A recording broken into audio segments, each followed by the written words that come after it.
Assalamualaikum warahmatullahi wabarakatuh. Salam sejahtera untuk kita semua.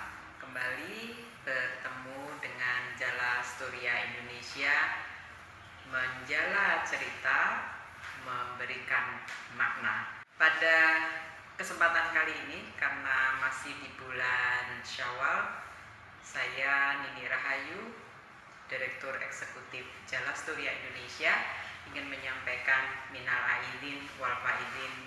Mohon maaf lahir batin. Mudah-mudahan tahun depan kita bisa bertemu lagi di puasa Ramadan 1447 Hijriah.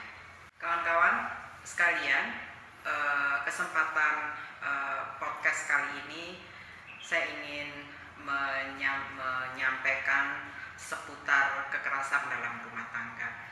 Rasanya istilah kekerasan dalam rumah tangga yang sering disingkat dengan KDRT itu hampir annoying ya. Di mana-mana orang membincangkan soal itu KDRT bukan sih? Ini kekerasan dalam rumah tangga enggak sih? Nah, apa sebetulnya kekerasan dalam rumah tangga? KDRT atau domestic violence adalah kekerasan berbasis gender yang terjadi di ranah privat karena tempat kejadiannya, pelakunya, korbannya itu ada dalam satu ruang yang sama, yaitu ranah rumah tangga. Kekerasan ini terjadi di mana-mana, bukan hanya terjadi pada keluarga ekonomi menengah ke bawah, tetapi kekerasan dalam rumah tangga ini juga peristiwa kekerasan yang juga terjadi di rumah-rumah gedongan. Ya, ada terjadi di masyarakat yang memiliki kelas sosial menengah ke atas.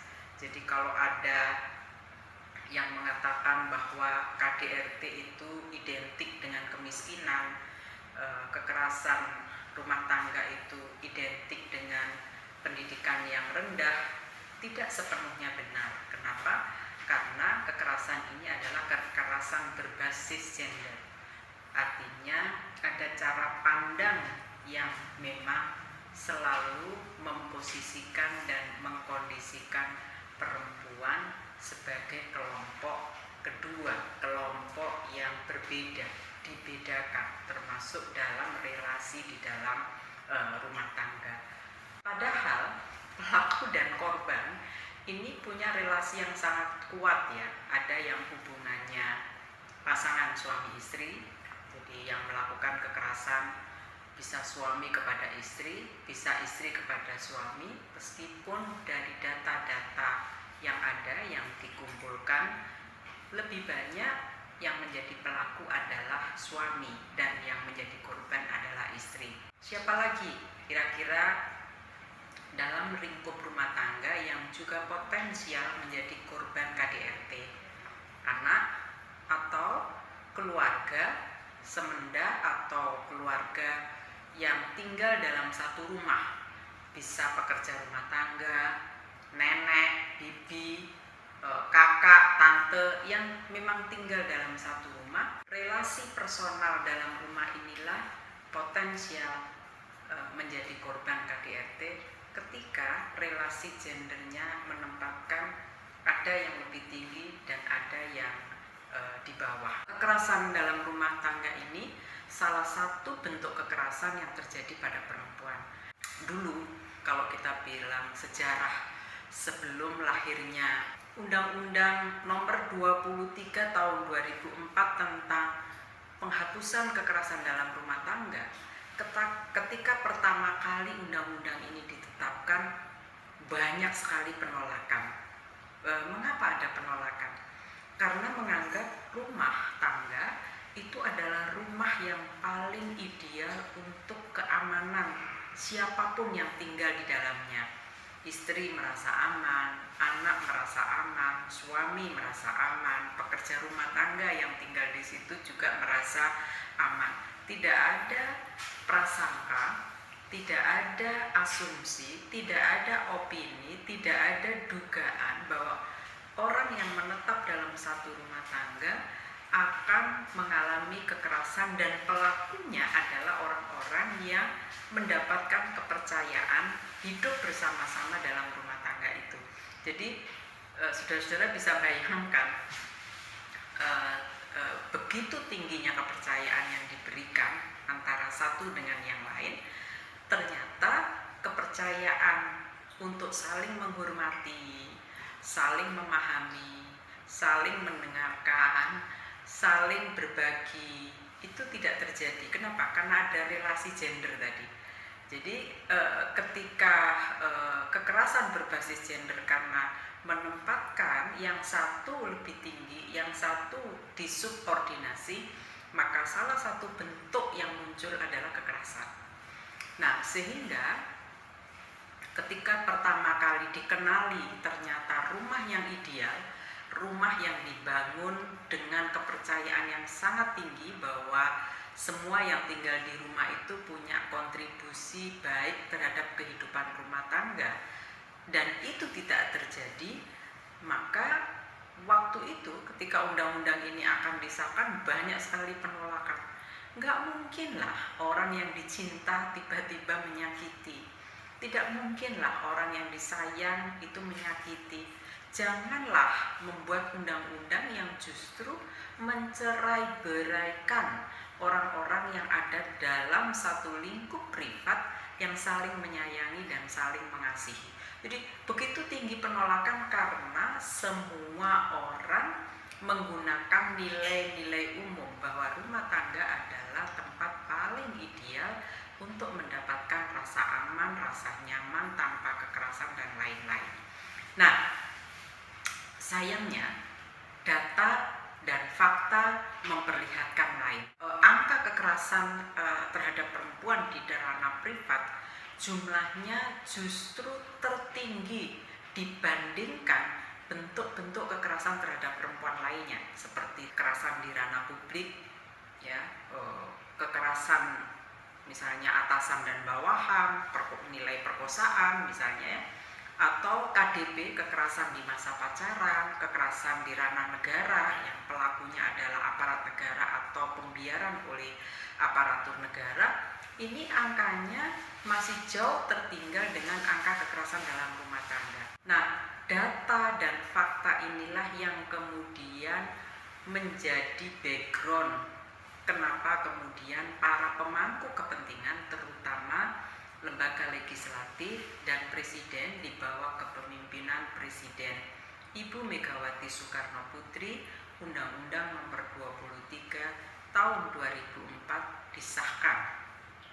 Tentu secara politik ini pertarungan nilai, bukan kenapa tadi nilai yang merubah rumah tangga yang semula ranah privat, hubungan antara suami dan istri dan suami, orang tua dan anak, tiba-tiba ada negara hadir bisa ikut mempengaruhi, ya, bisa ikut mengintervensi kalau misalnya relasi di dalam rumah tangga ini ternyata tidak baik-baik saja, ketika relasi gendernya dimanfaatkan untuk menggunakan berbagai cara intimidatif, kekerasan, diskriminasi, peminggiran peran, beban ganda, dan lain-lain. Maka negara boleh campur tangan. Apa bentuk negara melakukan campur tangan di dalam KDRT ini? Misalnya, satu, negara punya kewajiban untuk melakukan berbagai upaya pencegahan. Ya, jadi pencegahan ini tentu menjadi prioritas, ya, yang dilakukan oleh pemerintah. Ada Kementerian Pemberdayaan Perempuan dan Perlindungan Anak Indonesia, ada Kementerian Pendidikan, ada Kementerian Agama, ya. Ini semua digunakan instrumennya agar semua ranah itu melakukan upaya-upaya pencegahan, bukan sekedar sosialisasi apa itu KDRT, ya, tetapi menekankan pentingnya bagi semua pihak, tokoh agama, tokoh masyarakat, guru. Yang pertama kali adalah upaya menemukan bahwa di rumah-rumah yang seringkali dianggap sebagai tempat ideal itu adalah tempat-tempat yang juga potensial ada KDRT. Nah, semua diminta untuk menemukan hal itu dan mencegah jangan sampai terjadi, memitigasi, karena bagaimanapun mencegah segala bentuk kekerasan dalam rumah tangga itu adalah upaya pertama yang harus dilakukan. Misalnya para tokoh agama memberikan pemahaman, pengetahuan pada saat jamaah sholat Jumat, pada saat pengajian-pengajian, ya, pada saat pertemuan-pertemuan di RT RW, itu terus digaungkan bahwa rumah tangga adalah seharusnya menjadi tempat yang aman dan tempat yang nyaman. Kalau ada indikasi kekerasan seperti yang tadi saya sampaikan, menemukan kenali, maka semua pihak punya kewajiban untuk mencegah dan melaporkan. Tidak boleh diam. Makanya kenapa mencegah itu adalah upaya pertama, ya, segala bentuk kekerasan itu. Jangan sampai terjadi, dan kalau terjadi maka semua harus punya awareness. Ini lagi-lagi merubah mindset, saudara-saudara. Kita tahu kan, kalau seperti yang tadi saya sampaikan, sebelumnya itu karena menganggap bahwa itu peristiwa private, orang nggak mau campur tangan, nggak mau ikut-ikutan, karena selalu beranggapan itu urusan rumah tangga orang, biarin aja istrinya dipukulin atau suaminya dipukulin atau anaknya dipukulin, biar aja, kita nggak perlu ikut-ikutan. Nah, lahirnya Undang-Undang 23 tahun 2004 mengubah pola ini, di mana negara harus hadir, publik harus hadir, semua harus punya upaya melakukan pencegahan, dan kalau terjadi tidak boleh diam, harus membantu untuk melakukan yang kedua nih, yang penting, melindungi korban kekerasan dalam rumah tangga. Jadi boleh negara mengambil korban untuk dibawa ke tempat-tempat yang lebih aman. Kalau dulu kan nggak bisa, karena nggak ada undang-undangnya, malah dianggap melarikan istri orang gitu ya, atau penculikan gitu, kena pidana. Dengan lahirnya undang-undang ini tidak ada lagi alasan bagi lembaga-lembaga yang memiliki tugas memastikan bahwa rumah tangga aman bisa mengambil, ya, mengundang korban di tempat-tempat yang aman atau yang sering disebut dengan shelter atau rumah aman. Nah, ini penting sekali. Kenapa?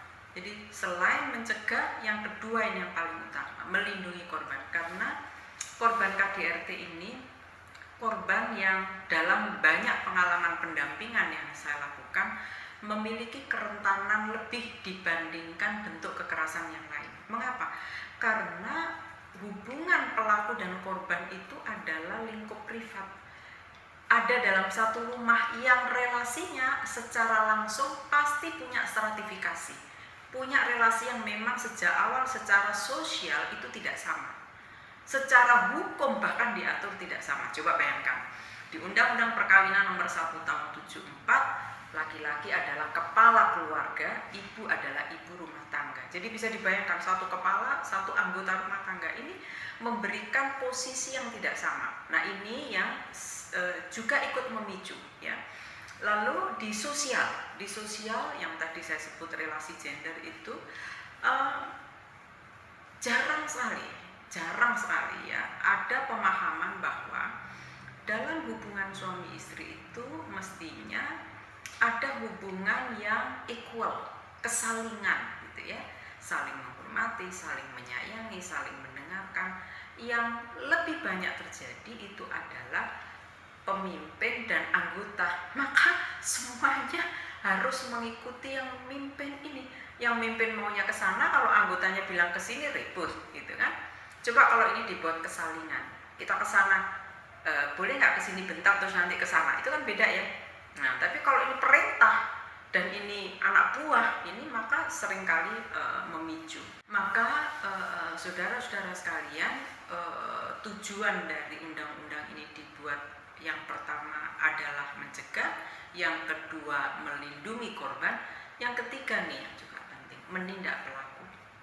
Nah, Saudara-saudara sekalian, di Undang-Undang PKDRT 23 tahun 2004, pelaku ini di penghukuman terhadap pelaku diatur di dalam pasal 44. Ya, di pasal 44 ini ada dua kategori delik ya. Ada delik aduan dan bukan delik aduan.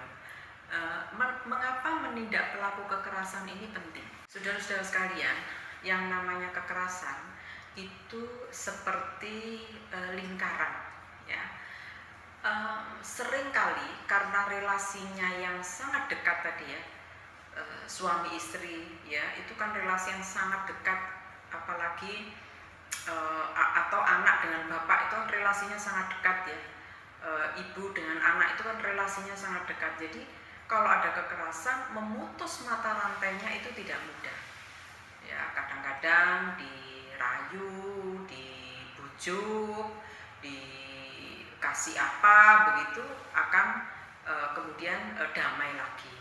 Lalu nanti ada kekerasan lagi, damai lagi, kekerasan lagi. Jadi dia seperti lingkaran yang tidak pernah berhenti. Untuk itu, undang-undang ini dibuat, salah satu tujuannya adalah menindak pelaku agar siklus kekerasan yang melingkar-lingkar ini bisa diputus, di mana pelaku bisa diberi efek jera dan korban bisa dipulihkan. Saudara-saudara sekalian, sering kemudian ada yang mengatakan begini, loh, undang-undang ini kalau begitu ingin menghukum dong gitu ya. Sebetulnya undang-undang ini tujuan utamanya adalah memelihara keutuhan rumah tangga. Jadi jangan berasumsi dan beranggapan bahwa kalau memberi efek jera pada pasangan atau orang-orang yang melakukan kekerasan itu adalah kemudian memidanakan atau menceraikan. Pokoknya cerai deh, itu enggak begitu. Walaupun memidanakan pun tidak selalu otomatis bercerai. Nah itu tidak selalu demikian. Bisa saja upaya pemberian efek jera itu diikuti dengan bentuk pidana yang memberikan perubahan perspektif pada pelaku agar dia kemudian lebih memahami bagaimana menempatkan relasi ketika menduduki sebagai kepala keluarga. Saudara-saudara sekalian, di Undang-Undang PKDRT pasal 2, ruang lingkup undang-undang ini bukan hanya melindungi istri. Ya, undang-undang ini karena tujuannya adalah untuk ketentraman dan memelihara keutuhan keluarga, maka yang dilindungi oleh undang-undang ini ada suami, ada istri, ada anak, ada orang-orang yang tinggal di dalam rumah itu atau orang yang membantu di dalam rumah itu. Ya, jadi salah kalau punya anggapan bahwa yang dilindungi itu hanya perempuan. Lalu kalau melihat cara teori dan aturan hukumnya gitu ya, apa saja bentuk-bentuk kekerasan di dalam rumah tangga. Saya akan membacakan ketentuan yang diatur di dalam pasal 6 dan pasal 7 yang juga pengaturan ini diambil dari General Recommendation nomor 19 tahun 1992 CEDAW Committee. Ya, Komite Penghapusan Segala Bentuk Diskriminasi Terhadap Perempuan, yang menjelaskan bahwa kekerasan berbasis gender adalah berbagai bentuk kekerasan, baik kekerasan fisik, kekerasan psikis, kekerasan seksual yang terjadi yang berakar pada perbedaan gender dan jenis kelamin yang sangat kuat di masyarakat. Jadi lagi-lagi akar persoalannya itu adalah perbedaan berbasis gender dan jenis kelamin.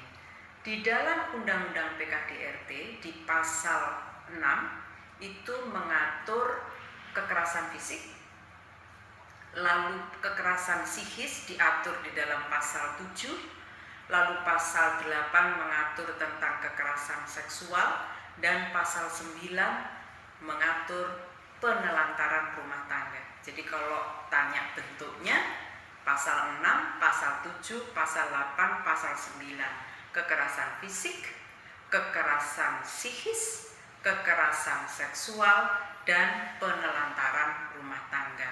Kalau seseorang dalam relasi kasus kekerasan dalam rumah tangga, lalu sebagai korban, apakah negara memberikan perlindungan, gitu ya? Nah, apakah negara bisa memberikan rasa aman? Apakah korban punya hak kalau dia menjadi korban kekerasan dalam rumah tangga? Nah, itu diatur di dalam pasal 10 Undang-Undang PKDRT.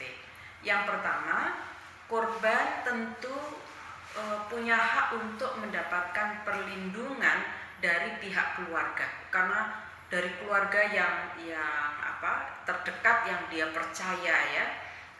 Seperti yang sudah, walaupun pelakunya itu juga anggota keluarga, tetapi yang juga punya kewajiban untuk memberikan perlindungan pertama itu adalah keluarga, karena kan kejadiannya di rumah.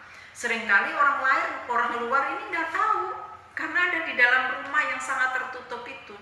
Maka dia punya hak untuk meminta perlindungan kepada orang yang ada di dalam keluarga yang dia percaya bisa membantu. Tentu bukan pada pelaku, ya. Kalau pelaku kan tentu akan menyakiti, begitu ya. Lalu punya hak untuk mendapatkan perlindungan dari kepolisian, dari kejaksaan, dari pengadilan, dari lembaga sosial, dan lembaga-lembaga yang memang diperintahkan oleh Undang-Undang Nomor 23 Tahun 2004 sebagai lembaga yang bisa memberikan perlindungan dan pemenuhan hak korban. Lalu mendapatkan layanan kesehatan, kemudian secara khusus kebutuhan korban, ya, selain kesehatan, layanan psikologis, ya, lalu mendapatkan pendampingan, termasuk pendampingan lawyer, gitu ya, dan juga mendapatkan bimbingan-bimbingan lainnya. Saudara-saudara sekalian, ini saya sebetulnya tadi sudah menyinggung, ya. Begitu ada kasus KDRT, semula orang menganggap, sebelum lahirnya undang-undang ini, menganggap udahlah, ya, itu urusan mereka, jangan salah, ya. Sekarang dengan adanya Undang-Undang Nomor 23 Tahun 2004, sebetulnya KDRT ini memberikan dampak yang luar biasa, bukan hanya pada keluarga inti, tetapi juga pada hubungan sosial di masyarakat, keluarga besar, ya. Oleh karena itu, di dalam Undang-Undang KDRT ini, karena begitu besarnya dampak yang ditimbulkan, ya, yang secara langsung tentu kepada korban, kepada keluarga besar korban, dan kepada hubungan sosial kemasyarakatan, maka ada kewajiban masyarakat dalam rangka mencegah dan menangani kekerasan dalam rumah tangga ini. Yang pertama, tentu mencegah, ya, supaya kekerasan dalam rumah tangga tidak terjadi. Lalu melindungi korban, memberikan pertolongan. Nah, itu ada kewajiban untuk memberikan pertolongan, tidak boleh lagi abai.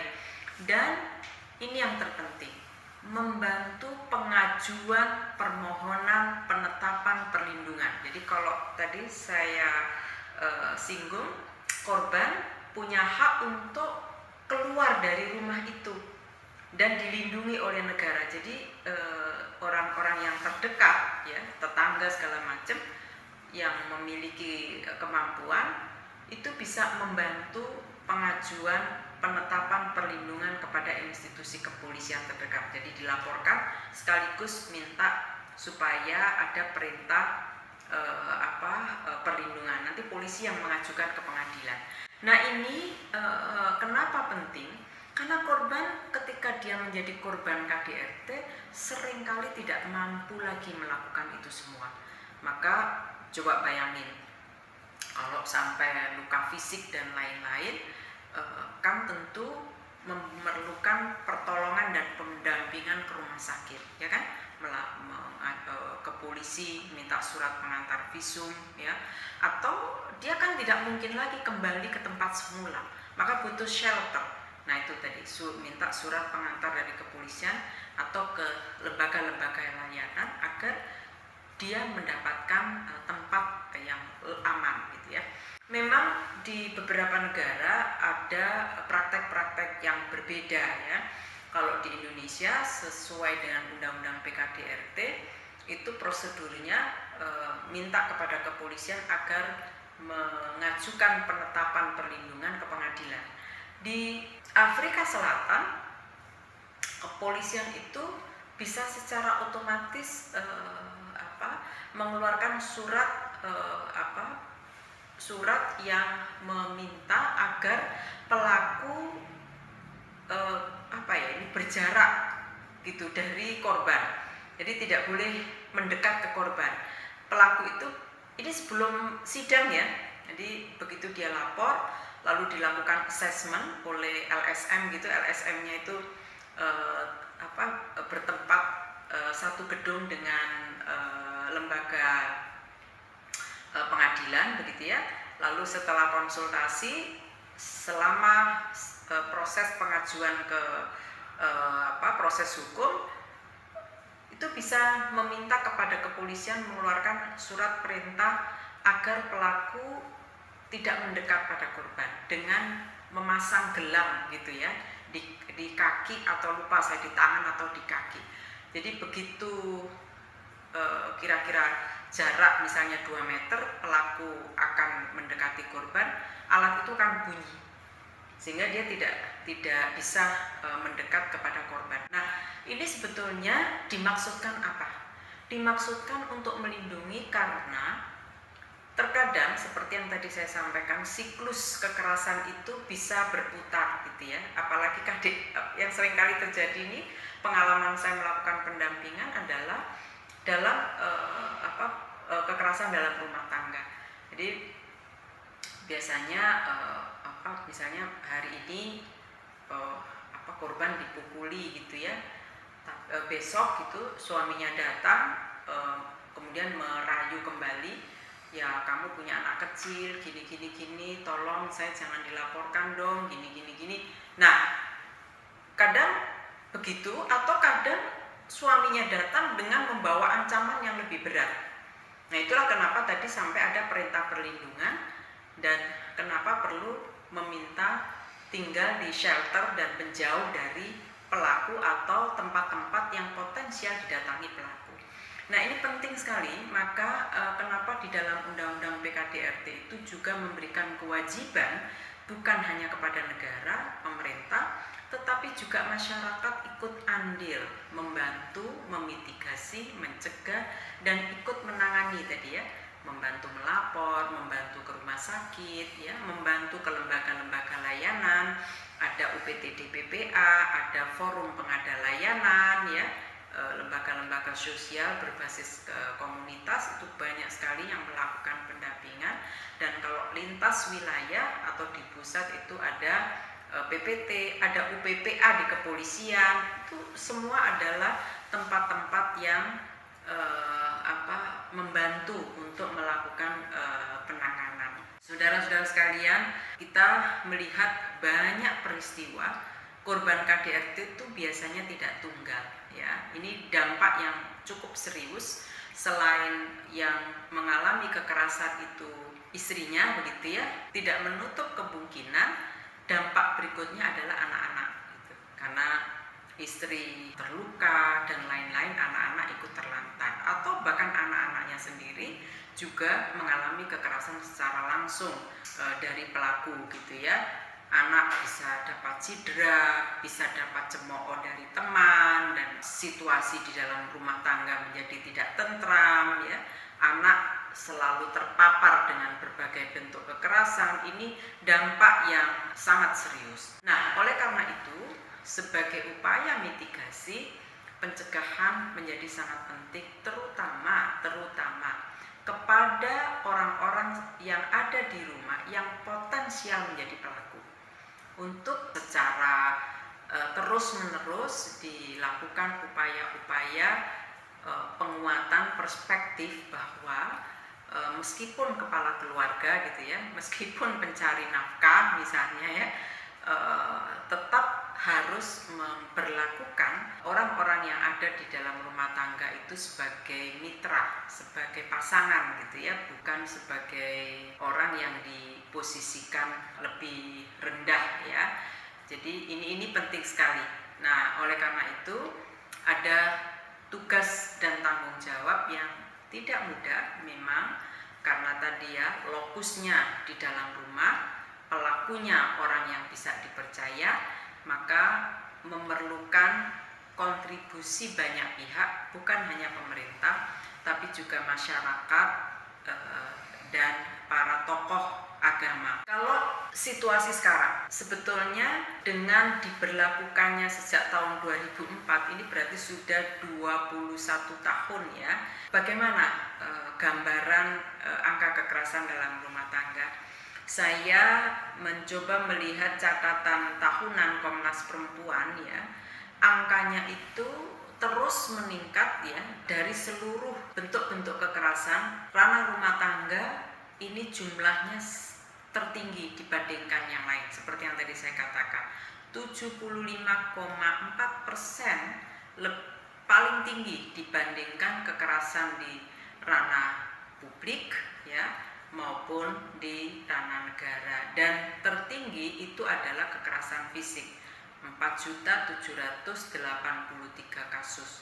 Artinya kekerasan fisik itu mendominasi ya, kemudian kekerasan kepada istri dan anak ini juga jumlahnya terus meningkat. Saudara-saudara sekalian, tentu ini satu fakta, satu fenomena yang tidak bisa dielakkan. Maka upaya yang bisa kita lakukan adalah bagaimana memitigasi dan memastikan kalau itu terjadi, korban tetap mendapatkan layanan yang terbaik.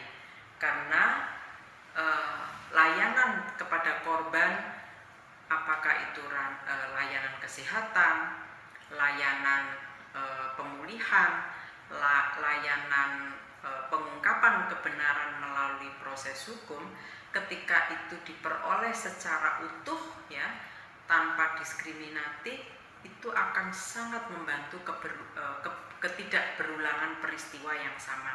Jadi korban kemudian menjadi lebih kuat, pelaku mendapatkan efek jera, masyarakat juga mendapatkan rasa keadilan, keluarga besar juga mendapatkan rasa keadilan. Saudara-saudara sekalian, demikian sesi ini terkait dengan kekerasan dalam rumah tangga. Pada sesi berikutnya nanti coba akan kita lihat satu persatu ya, berbagai ragam kasus KDRT, karena memang cukup banyak data-data yang menggambarkan tentang kasus KDRT ini yang terkadang penyelesaiannya itu tidak secara langsung ya, lapor ke polisi lalu diproses hukum pidana, tidak. Justru yang terbanyak terjadi KDRT itu kasusnya bisa dilihat pintu masuknya dari gugat cerai di pengadilan agama ya, meskipun pengadilan agama wilayah hukum ini tidak memiliki kewenangan mengadili secara pidana, tetapi secara perdata memisahkan pasangan begitu ya. Tetapi alhamdulillah para hakim di pengadilan agama dalam rangka mewujudkan rasa keadilan bagi korban juga menggunakan pisau analisis gender dan menemukenali berbagai bentuk KDRT sebagai salah satu alasan bahwa perkawinan itu sudah tidak utuh lagi gitu ya. Kalau saudara-saudara kadang enggak kok angka di kepolisian enggak banyak, ternyata KDRT jangan salah pintu masuk untuk melihat seberapa besar kekerasan dalam rumah tangga itu justru datanya itu adalah bisa dilihat seberapa banyak perempuan yang melakukan gugat cerai atau perceraian dalam pasangan rumah tangga. Dan kalau kita lihat argumentasinya, ada yang memang sangat dalam di situ, ditelantarkan tadi ya, penelantaran ekonomi atau kekerasan fisik, psikis, seksual gitu ya, ada 4 tadi. Bisa juga biasanya menggunakan terminologi yang umum, cekcok terus menerus gitu. Jadi tidak spesifik seperti tadi ya, fisik, psikis, psikologi, fisik, psikis, seksual, ekonomi, tidak ini, tapi cekcok terus menerus. Nah itu bisa masuk psikis sebetulnya ya, menelantarkan karena tidak memberi nafkah. Nah itu pintu masuknya bisa dilihat di pengadilan agama yang paling banyak ya, lalu di pengadilan negeri perceraian selain yang beragama Islam. Itu nanti pada sesi berikutnya kita coba melihat lagi kasus-kasus yang kemudian kita kalau kita pelajari sebetulnya dia adalah kekerasan di dalam rumah tangga, meskipun pintu keluarnya tidak melakukan pelaporan di kepolisian, tetapi memilih berpisah dari pasangan. Terima kasih, selamat sore, wassalamualaikum warahmatullahi wabarakatuh.